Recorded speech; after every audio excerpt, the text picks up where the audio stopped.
আজকেও দেখে ফেলেছেন। কি আর করার, বারবার যখন দেখেই ফেলছেন তাহলে আজকেও বলে যাই নাকি।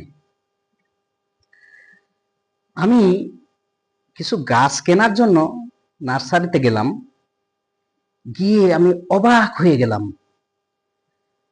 আগের যুগের মানুষগুলো বলে আসতো, বিভিন্ন সময় বিভিন্ন ক্ষেত্রে ডায়লগ দিত যে শোনো বাবা, আম গাছে যেমন জাম ধরে না, তেমনি এই কাজটিও এরকম হতে পারে না। কনফিডেন্টের সহিত বলতো।